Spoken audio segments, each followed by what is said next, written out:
আজকে যে আমি ঘটনাটা আমাদের আড্ডাতে তুলে ধরবো, সেই ঘটনাটা আমার বন্ধুর সাথে ঘটে গেছে। এমনকি ওটা আমি নিজের চোখে দেখেছি।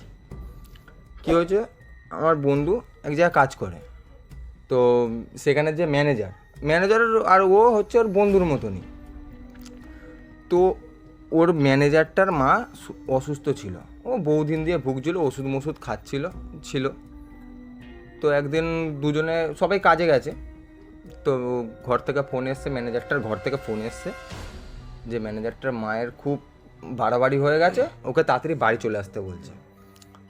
তো ও কী করলো, তাড়াতাড়ি করে ও শোনার পর না ওর শরীরটা কেমন করছে, ও যা হোক করে বাড়ি এলো। আর আমার বন্ধুটা বলল যে তুমি যাও, আমি আসছি, একটু পরেই আসছি, তুমি আগে যাও। ম্যানেজারটা বাড়ি যাচ্ছে, যেতে যেতেই ওর মা, ও পৌঁছায়নি ঘরে, ও হাফ রাস্তা পৌঁছেছে, ওর মা মারা গেছে।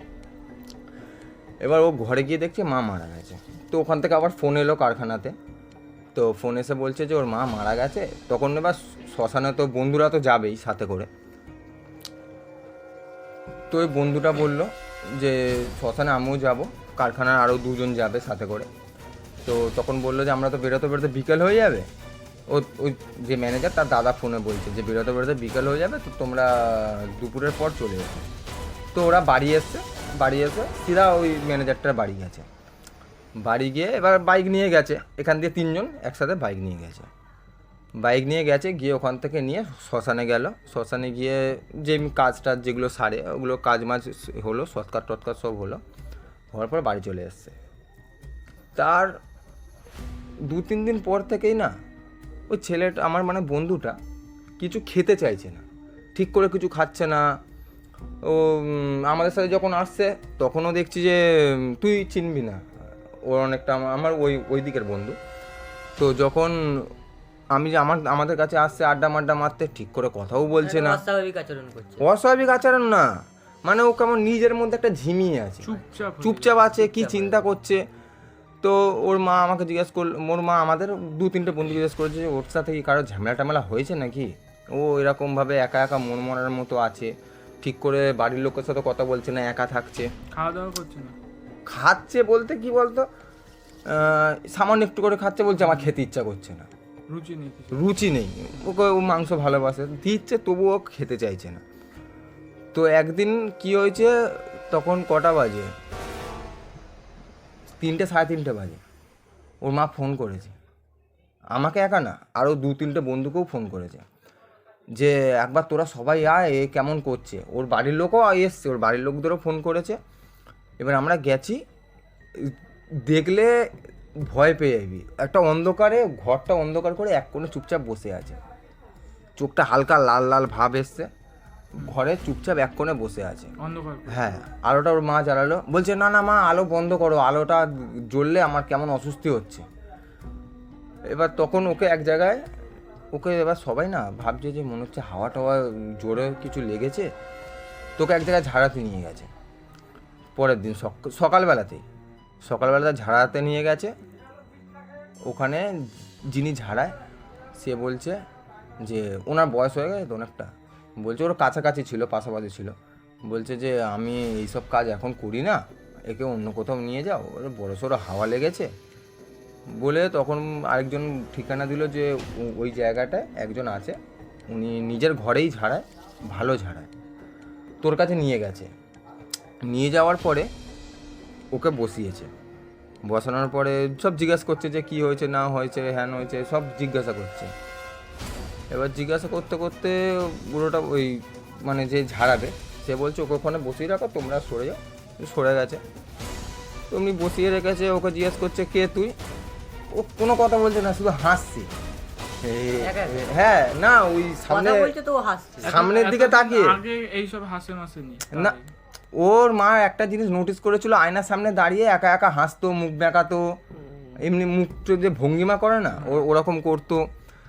তো যে এবার যখন যে ঝাড়াচ্ছে ওজাটা সামনে বসে আছে, ওকে সামনে বসিয়ে রেখেছে, রেখে বলছে তোর নাম কি, ও শুধু হাসছে, করে হাসছে, কিছু বলছে না।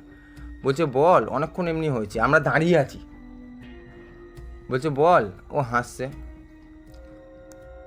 কিছুক্ষণ পরে বলছে তুই এইভাবে বলবি না, বলে একটা কাগজ নিয়েছে, কাগজটা পাশে রেখেছে, একটা ওদের এমনি একটা কাঠের ডাল আছে, লাঠির মতো ডাল আছে, ও ডালটা নিয়ে ঝাড়াচ্ছে। ও কিছু বলছে না, ও চুপচাপ অমনি হাসছে, ওরকম হে করে হাসছে। তো ঝাড়ানো টাড়ানোর পর বলে তুই এইভাবে বেরোবি না বলে কি করছে, এইভাবে ওর হাতটা নিচে রেখেছে, আর ওঝাটাও হাতটা নিচে রেখেছে, নিচে রেখে এদিকে মন্ত্র পড়ছে, ও ওই দিক থেকে মন্ত্র পড়ছে। মানে ছেলেটা মন্ত্র পড়ছে? হ্যাঁ, আমার বন্ধুটা এই দিক থেকে মন্ত্র পড়ছে, ওদিক থেকে মন্ত্র পড়ছে। এবার আমরা সবাই অবাক হয়ে গেছি, আমরা যে কী হলো, অনেকক্ষণ চেষ্টা করলো, হচ্ছে না।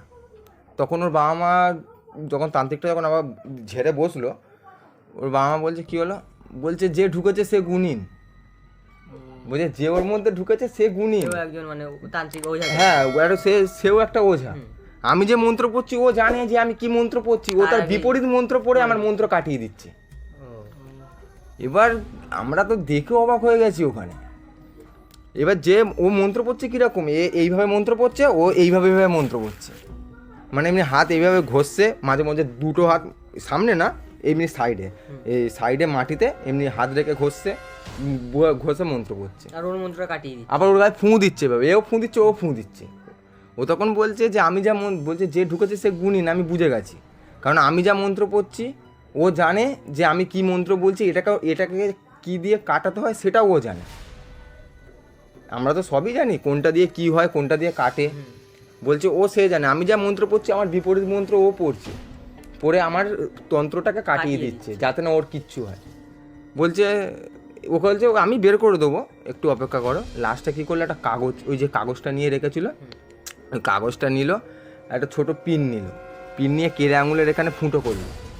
নিজেরই না ওই ছেলেটা টুক করে হালকা হালকা ঢুকিয়ে দিয়ে চিপলে, যেমনি ছুঁচ ফুটে গেলে চিপলে রক্ত বেরোয়, ওরকম ছুঁচ ফুটে গেছে, চিপে একটুখানি রক্ত বের করে কী করলো, ওই কাগজের মধ্যে ওই পিন দিয়েই এবার রক্তটা নিয়ে একবার, দুবার, তিনবার কাগজের রক্তটাকে একটা লম্বা দাগ টানলো, রক্তের দাগ টানলো। টানার পরে একটা মন্ত্র পড়লো, ওকে ঘাটটা ধরে এরকম নিচে নামালো, বুকের এখান থেকে শুধু হাত টানছে এভাবে, ও মন্ত্র পড়ছে আর বুকের এখান থেকে হাত টানছে, টেনে টেনে টেনে টেনে এখান থেকে টেনে টেনে টেনে টেনে এখান থেকে টেনে টেনে টেনে টেনে এখান থেকে টেনে টেনে টেনে টেনে এখান থেকে এতটা এনে লাস্টে ওই রক্তটা নিল, এখান থেকে চিপে যে রক্তটা বেরোলো ওইটা নিল, ওই যে তিনটে দাগ টেনেছিল তার মধ্যখান থেকে একটা দাগ টানলো। টানার পরে আবার একটু রক্ত নিয়ে ওর যে কাঠ আছে, যে কাঠটা দিয়ে ঝাড়াচ্ছিল, ওই কাঠের মধ্যে লাগালো, লাগিয়ে কী করলো, বললো তুই যাবি নাকি আমি এটা তোকে এখনই পোড়াবো। বলছে আমি যাচ্ছি, তখন বলছে আমি যাচ্ছি। বলছে দেখ তুই তান্ত্রিক, আমিও তান্ত্রিক, তুই এখন জীবিত না, তোর থেকে শক্তি এখন কিন্তু আমার বেশি, তুই পারিস, তুই এখন অনেক কিছু করতে পারবি, কিন্তু তোর থেকে বেশি এখন আমি করতে পারবো, তুই যাবি নাকি তোকে এখানে জ্বালাবো, ঠিক আছে? বলছে না না আমি যাচ্ছি। বললো ঠিক আছে তুই এখান থেকে যাবি, আর কোনোদিন কাউকে ধরবি না, তুই তোর জায়গা আলাদা থাকবি। আর তারপর জিজ্ঞাসা করলো, বলছে যাওয়ার আগে আগে বল একে তুই কোথা থেকে কেন ধরেছিস। বলছে আমার কোনো দোষ নেই, আমি আমার জায়গায় ছিলাম, ও শ্মশানে গেছিলো, শ্মশানে গিয়ে আমার উপর থুতু ফেলেছে। বলছে শ্মশানে তুই কী করছিস? বলছে আমি শ্মশানে ছিলাম না, আমি শ্মশানের বাইরে ছিলাম, ও আমার গায়ে থুতু ফেলেছে, ওই রাগের চোটে আমি ওকে ধরেছি। ও আমার গায়ে কেন থুতু ফেলেছে? এটা ক্ষোভ থেকে গেছে। হ্যাঁ, এবার ওর গায়ে থুতু ফেলে দিয়েছে, ভুল করে রাস্তার ধারে থুতু ফেলে দিয়েছে, ওই জন্য ও ঢুকে গেছে। তারপরে ও ওই জ্বালায়নি আর ওকে চলে যেতে বললো, ও চলে গেল, ওকে মাদুলি দিল, বললো যে তার ভয়ের কিছু নেই, ও 2-3 দিনের মধ্যে আস্তে আস্তে আবার আগের মতো হয়ে যাবে। তো আমরা ওটা দেখলাম, দেখে না আমাদের মানে ওকে দেখলে কেমন একটা ভয় লাগছিল। ও নিজের মধ্যে তখন আর নেই, আগে যেরকম যখন ঘরে ছিল তখন আমাদেরকে চিনতে পারছিল, তখন যতক্ষণ ওখানে বুঝেছিল আমাদের কারোর দিকে মুখ ঘুরেও তাকায়নি, ও একদম সিধা ওই তাঁতরে তাকে শুধু হাসছিল। আর যখন মন্ত্র পড়ছে ও ওই হেসে মন্ত্র পড়ছে আর মাটিতে এরকম হাত ঘোরাচ্ছে। তারপরে এখন বন্ধুটা একদম ভালো আছে।